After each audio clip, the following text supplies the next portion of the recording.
you. What a granddaughter. Thank you, Tessa, and thank you, Shannon, for your work today also. So thank you so much.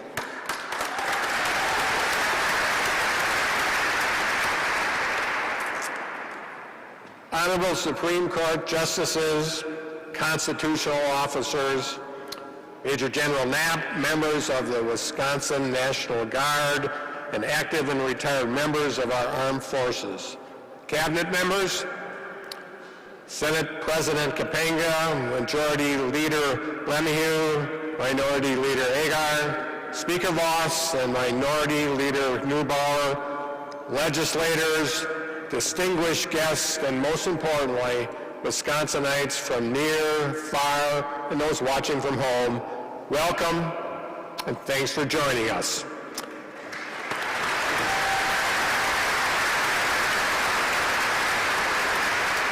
I want to begin by congratulating the folks behind me who also took their oath of office today. I look forward to serving together with you these next few years. Thank you for being here today. I also want to recognize constitutional officers who are leaving office today. State Treasurer Sarah Godlewski and Lieutenant Governor Mandela Barnes, thank you both for bringing your energy, your wit, and your passion to our work together over the past 4 years. Thank you.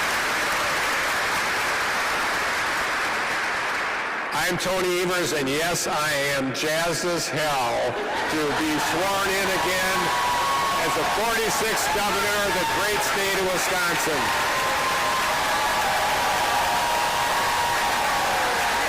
Thank you. Jazzed as hell.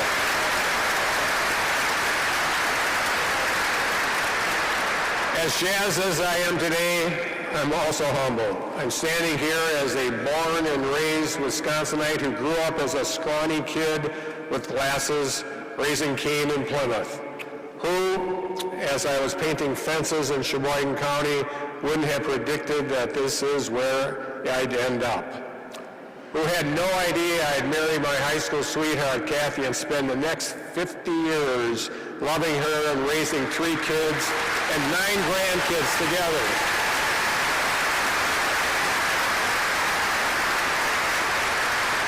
Who never dreamed I'd be taking an oath of office to be governor of this great state that made me who I am, much less that I'd have the opportunity to do it twice.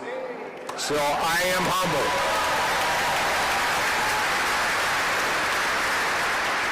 And just as I did 4 years ago, I stand here today with a grateful heart for your trust, for your faith, and for your confidence.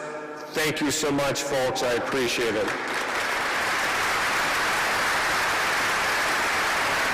To take the oath as governor, an oath only 45 people have taken before me, is an extraordinary privilege.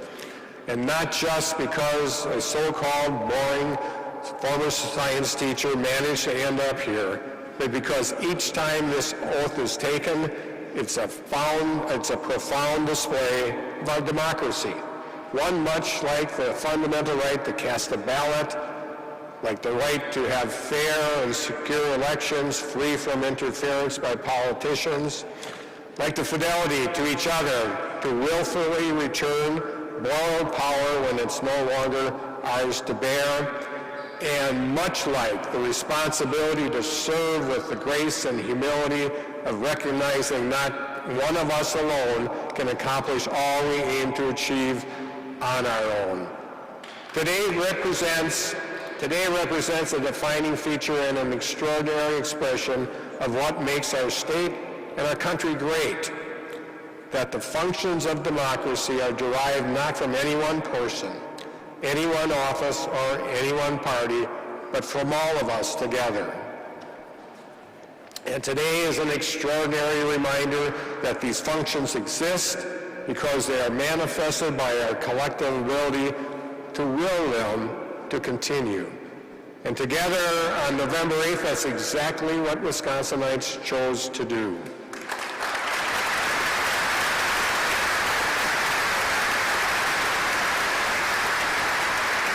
This past November, Wisconsin rejected a trajectory bent towards permanently undermining the tenets and institutions that are fundamental to who we are as a people.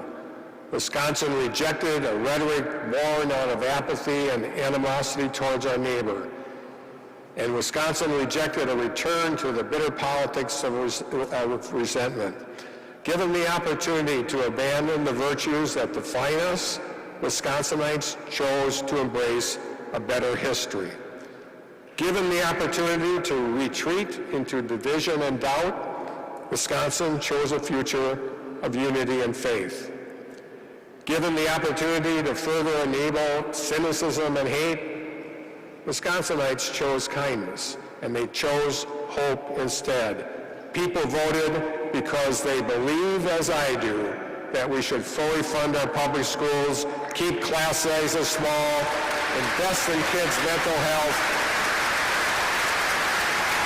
and retain and build upon our talented education workforce, because they know that when we do what's best for our kids, we do what's best for our state.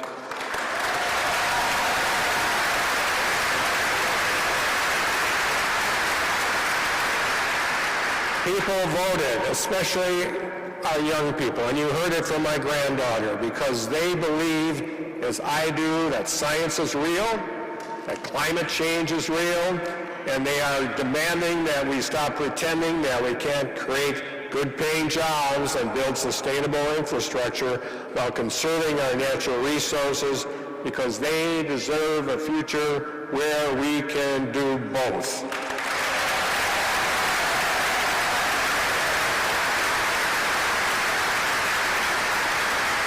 People voted because they believe, as I do, that when we deliver tax relief, it should be targeted to the middle class to give working families a little breathing room in their family budget, not to give big breaks to millionaires and billionaires who don't need the extra help to afford rising costs.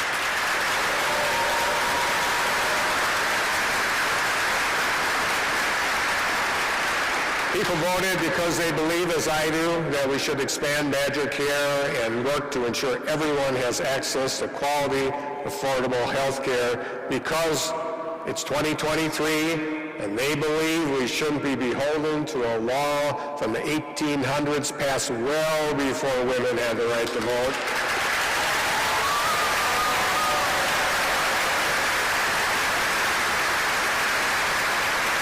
Because they believe people should have the freedom to make their own reproductive health decisions without needing permission from politicians.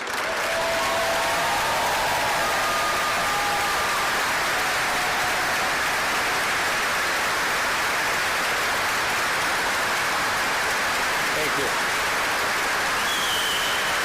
Thank you. Hello down there. Now, I'm not naive enough to believe that 100% of the people who cast their ballot in November agree with me on every issue. That's probably a bit generous. Depending on the issue, it's probably closer to, I hope, 60, 70, 80% or so, based on the latest Marquette poll. But I also know that not everyone who voted this past November agrees with me on all the time, or belongs to the same party as I do, or shares the same core values and beliefs. I know there are those who chose to cast their ballot this past November feeling the weight of a republic on the brink. And Wisconsinites of every background, identity, and creed went into that ballot box believing that together we could correct that course, and on November 8th, they might have cast their ballot for me. But they cast their ballot for democracy, too.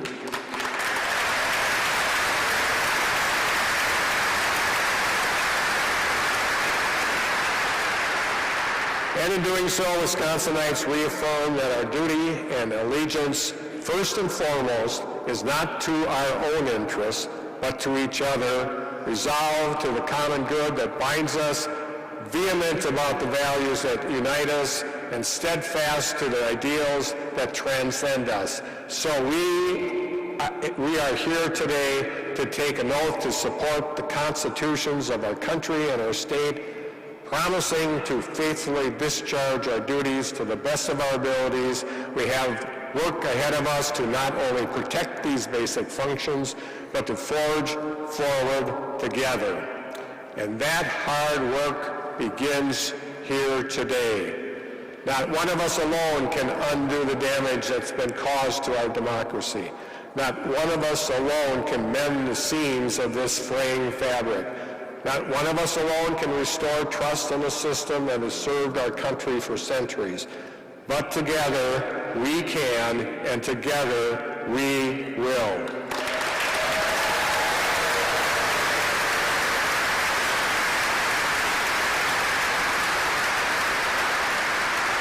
No one person alone can retain or recruit all the educators we need to keep our class sizes small, or get each of our kids the support they need to get caught up after a pandemic, or to fully fund our schools so that they have the resources to improve outcomes and prepare our kids for the future. But together we will.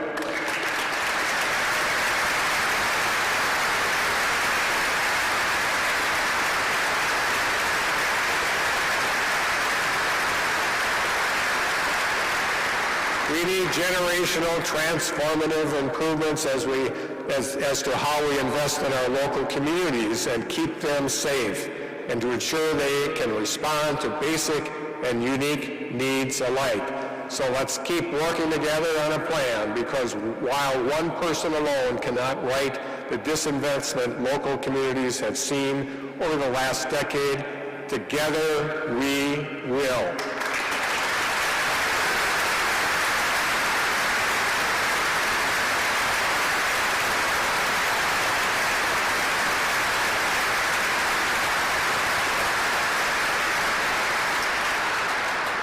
We all know the challenges that have plagued our state's workforce for a decade. Wisconsin must be able to compete to bring more talented workers to our state, most especially to address our healthcare workforce shortage. So we have to keep investing in good roads and infrastructure, good schools and good healthcare, and together we will.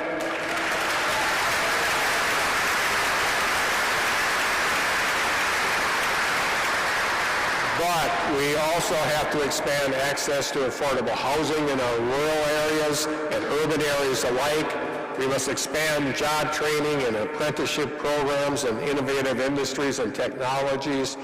We must invest in public transit and transportation alternatives. Together, we will.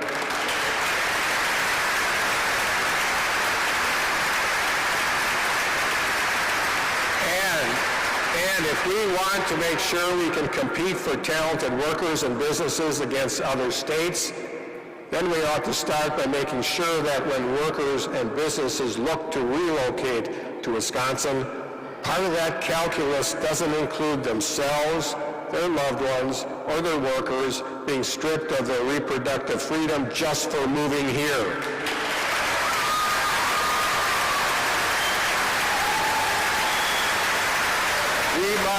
We must restore the freedoms that Wisconsinites have had until June 23rd, 2022, the day before the U.S. Supreme Court overrode Roe v. Wade, and I believe that together we will.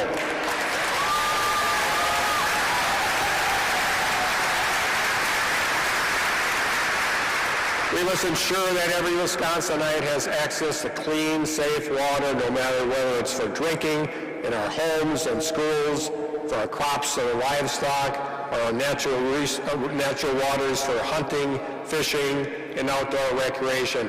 And that means urgently addressing PFAS and lead and nitrates and getting those contaminants out of our water. Together we will.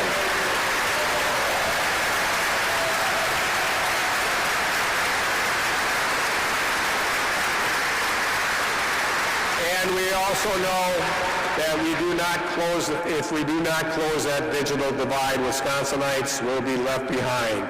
So we must ensure that every kid, every family, every business, and every hospital can get connected to affordable, reliable, high-speed internet. Together, we will do that.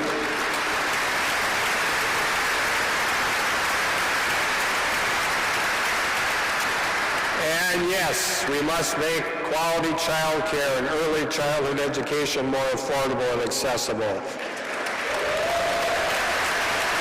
Yes, we must lower the cost of medication and cap the cost of insulin. Yes, we must have a meaningful conversation about treating marijuana, much like we do alcohol, but we can't do it alone. Together, we will.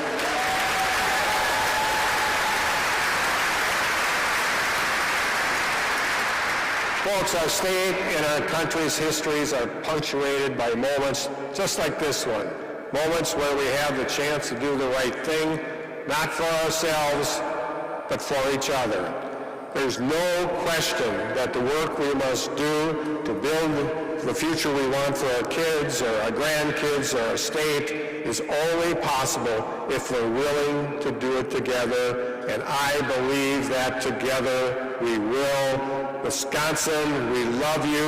Let's polka tonight and get to work tomorrow. Thank you, and on Wisconsin!